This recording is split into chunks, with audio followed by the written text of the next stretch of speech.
L'exemple sur Orange Money, par exemple. On va pas faire, on va pas faire de publicité gratuite dans cette émission. Il y a plus de 10 millions d'abonnés. Si vous permettez, on va marquer une courte pause musicale. Oui, bien sûr. LG Flo est déjà sur ce plateau avec nous. Bonjour LG. Oui, bonjour. Franchement, désolé pour ce que tu sais là. C'est un plaisir toujours d'être sur ce plateau. D'accord. Qu'est-ce qu'on fait? La musique. D'accord. La paix n'a pas de prix, arrêtez. Avant que le pire n'arrive, écoutez. Les hommes, à travers leurs armes, ne font que ôter des âmes avec animosité. LG Flo. Oh, no, no. Tell Russia to stop the war because it was not good solution. Yeah, yeah, yeah. Oh, no, no. Tell Russia to stop the war. Children crying, women crying because they want to peace in Ukraine. Yeah, yeah. Oh, no, no. Dites à la Russie d'arrêter la guerre, de cesser le feu contre l'Ukraine et de faire la paix. La violence a des conséquences. S'entretuer n'a pas de sens, car c'est l'humanité qui perd en existence. La paix n'a pas de prix, arrêtez. Avant que le pire n'arrive, écoutez. Les hommes, à travers leurs armes, ne font que ôter les âmes avec animosité. Whoa, oh, oh, yeah, yeah, peace and love. Après la première et la deuxième guerre mondiale, nous ne voulons plus de violence de ce genre. Dans ce monde, after the first and second world war, humanity has learned many lessons from war. You know? Oh, no, no. Dites à la Russie d'arrêter la guerre, de cesser le fait contre l'Ukraine et de faire la paix. La violence a des conséquences. S'entretuer n'a pas de sens, car c'est l'humanité qui perd en existence. LG Flo. Merci. Bon, on doit l'appeler artiste ou parolier, parce que franchement, des fois, je suis confuse. Oui. Toi là. Oui. Vrai là. Moi, je t'appelle parolier. Parce que franchement, est-ce que tu envoies... les textes sont tellement riches que moi, je peux faire... si je pouvais te transformer en slammer, ça allait encore plus claquer. Ouais. Parce que ce que tu véhicules est tellement fort que, parlant de paix, parlant de guerre, parlant d'unité... Oui. Effectivement, oui. Et puis, le côté improvisation que le jeune a, c'est ce qui me bluffe à chaque fois. Franchement, bravo. Le chemin est encore long. Merci beaucoup. Mais je sais que... vouloir, c'est pouvoir. Et l'effort aussi fait l'effort. Absolument, je suis flatté. Merci beaucoup. Alors, comme vous avez si bien dit, je suis un artiste polyvalent. J'essaye un peu de transmettre les dons que Dieu m'a donnés à travers la musique. Ok. Aujourd'hui, je fais beaucoup de styles. Je slame, je chante. Est-ce que vous comprenez un peu? J'ai envie de montrer cette identité positive de la jeunesse africaine, montrer que l'Afrique a besoin d'une jeunesse responsable, une jeunesse réfléchie, une jeunesse dynamique. Donc c'est ce que nous voulons représenter pour donner un bon exemple à nos jeunes qui sont là, qu'ils se décomplexent, qu'on quitte, n'est-ce pas, dans cette complexe d'infériorité, qu'on puisse s'affirmer devant qui que ce soit. D'accord. Alors, merci, mais c'est le futur ministre de la Culture qui parle. Merci. Alors, on va revenir avec toi, Sana, puisqu'on parlait tantôt de la compétition proprement dite. Quand est-ce que la compétition est ouverte? Après, quoi, et c'est quoi, comment voter, parce que c'est une compétition quand même, il y a le vote qui est ouvert. Et parle-nous de tous ces détails. Bon, c'est toute une procédure. Nous sommes déjà en train de travailler et je crois le communiqué est déjà sur les ondes de SAPAS pour amener les journalistes à candidater. Je disais tantôt qu'il y a la candidature qui est ouverte déjà à partir du 5 février jusqu'au 10. On reçoit les candidatures et les éléments à compétir par rapport au reportage thématique déjà. Alors, au-delà de ça, parlant de vote, il y aura une conférence de presse qui va lancer carrément les hostilités pour d'abord publier officiellement la liste des nominés retenus pour la 3e édition. Et à partir de là, nous allons communiquer le programme par rapport au vote, surtout qui crée aujourd'hui un engouement au niveau de cette compétition. D'accord. Alors, Ousmane Telli, oui, bon, en parlant ici des catégories, il a parlé de la radio, à savoir 1 minute 30 à 2 minutes. Le reportage radio, en fait, 1 minute 30 à 2 minutes. Le reportage télé, jusqu'à maximum 3 minutes.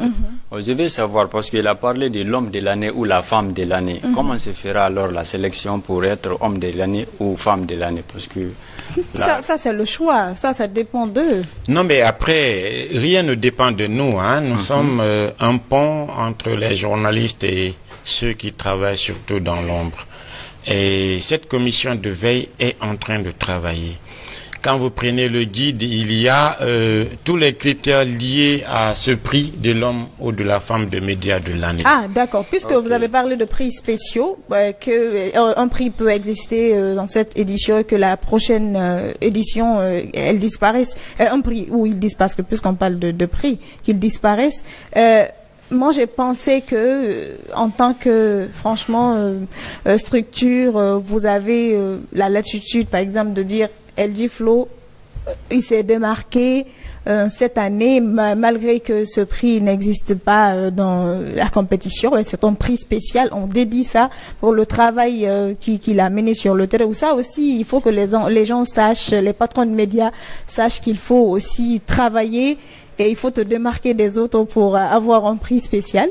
Oui, normalement, on a des prix honorifiques, des prix d'honneur qu'on décerne. Ça, c'est l'organisation qui décerne cela. Mais le prix de la femme ou de l'homme de médias de l'année, c'est le couronnement de la cérémonie des Media Awards Guinée. C'est le grand prix, d'accord? Et cette année, tous les journalistes de tout genre confondus, de Conakry à Yomou, sont appelés à être l'homme ou la femme de médias de l'année, à travers les critères qui sont préétablis en fonction de ce prix. Il faut juste être un homme de médias, il faut être celui qui a eu par des actions singulières à avoir un impact sur le monde médiatique guinéen. Ça pourrait être un journaliste qui a réussi à réaliser un reportage qui a marqué les esprits de tous les Guinéens au courant de l'année 2022 et que ce reportage, à travers le jury qui va travailler sur les éléments qui lui seront mis à contribution pour appréciation, va se dire, à travers ce reportage, ce journaliste est l'homme de médias de l'année. Donc, c'est pas lié au patron de presse. Mais pourquoi les deux premières éditions? La deuxième édition, l'homme de médias, l'homme de l'année, c'est ça, c'est comme ça vous l'appelez. C'était un patron de médias. Après, l'année passée aussi, c'était un patron de médias. C'est ce que je suis en train de dire. Peut-être ou bien ça a changé cette année. Ça n'a pas changé. Ce sont les appréciations qui diffèrent, d'accord? On peut être patron de médias et ne pas réussir sur une année à avoir un impact positif sur le monde généralement de journalisme en Guinée. D'accord? Je veux juste inviter les gens à comprendre que cette dynamique, elle n'est pas figée. Ça change. L'année dernière, je crois que c'est Aboubacar Diallo de film qui a été, mais c'est parce que tout simplement, il a réussi non seulement à installer Film FM, à s'imposer, à présenter vraiment un média nouveau et il a eu vraiment un impact sur le monde médiatique. Et je vous dis que ces appréciations-là ne viennent pas de l'organisation que nous sommes. Ça vient du jury, ça vient de ces professionnels qui apprécient le travail. Parlons à présent des prix. Non, parlons justement des jurys. Alors, comment sera ici la composition là? Les membres du jury, quel est le choix aujourd'hui que Media Award utilise pour choisir d'abord les membres du jury qui vont...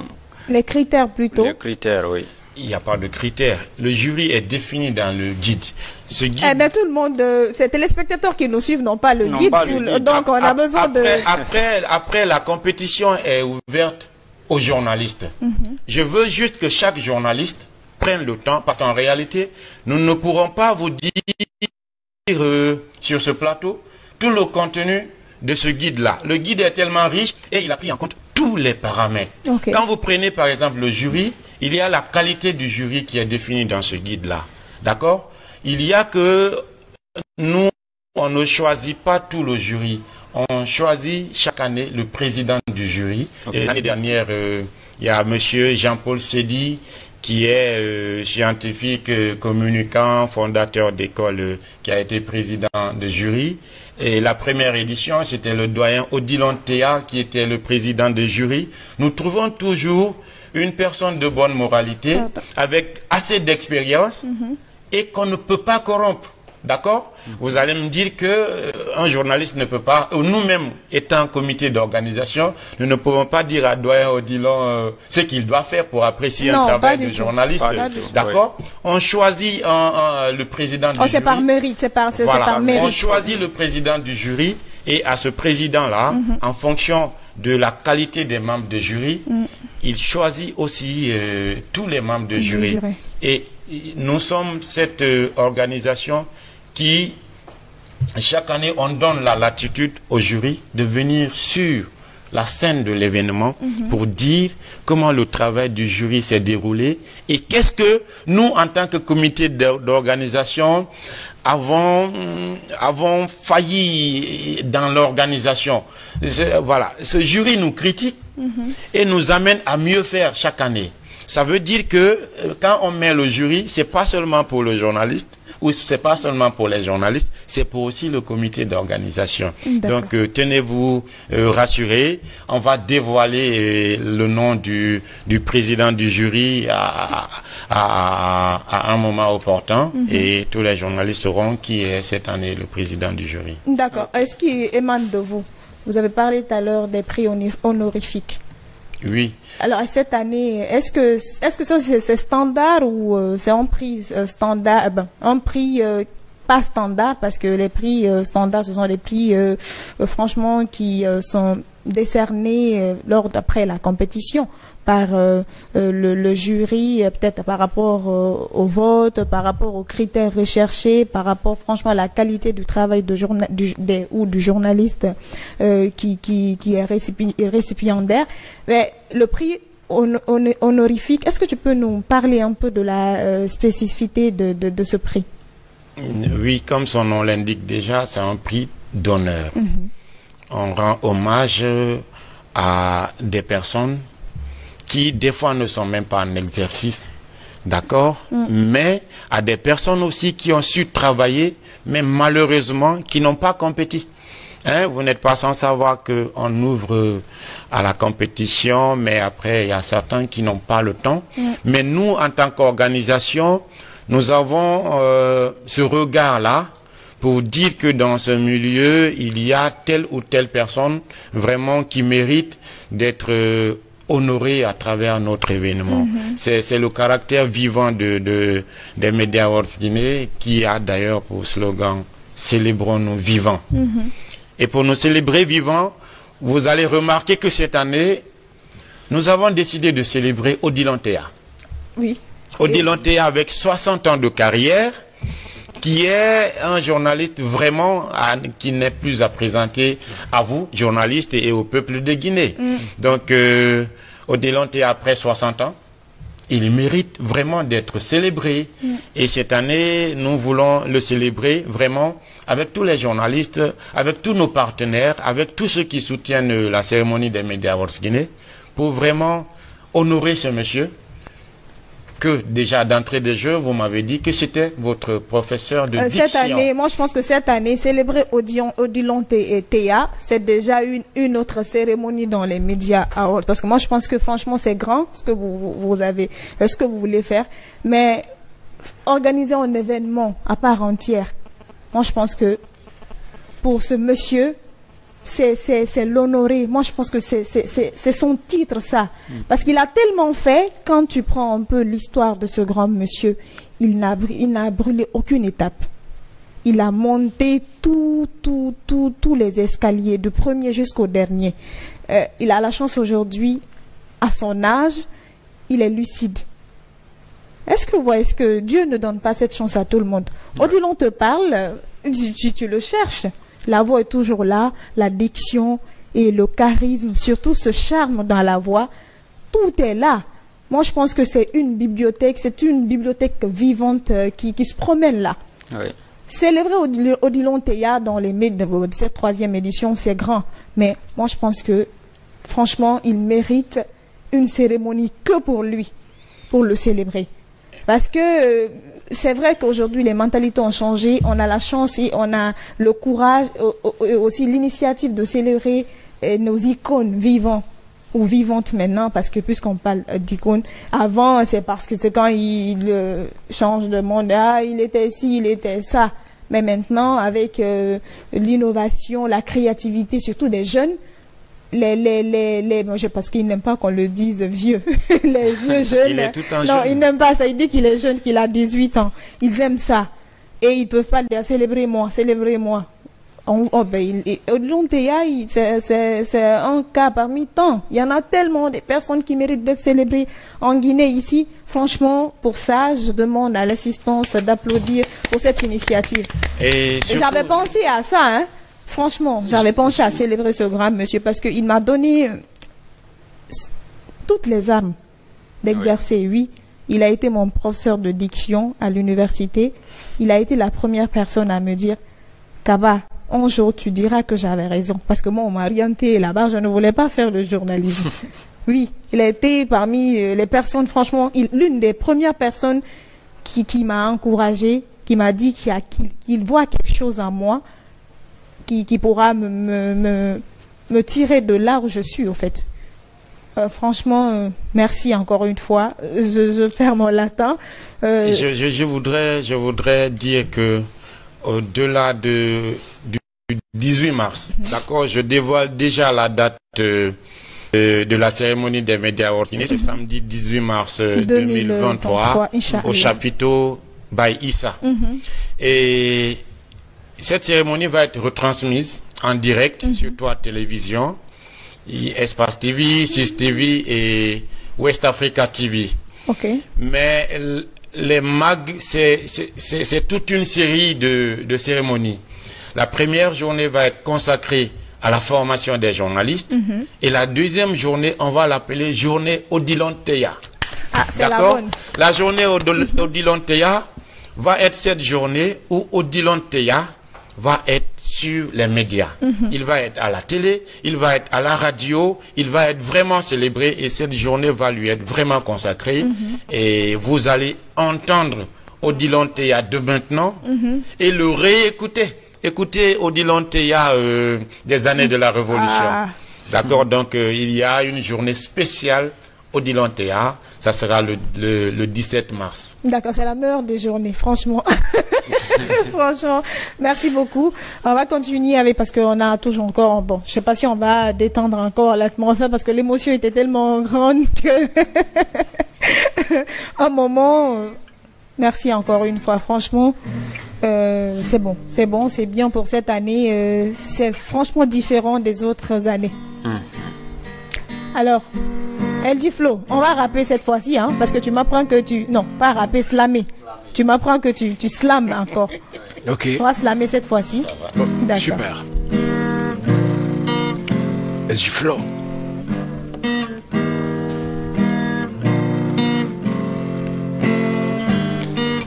Le livre. Ah oui, le livre.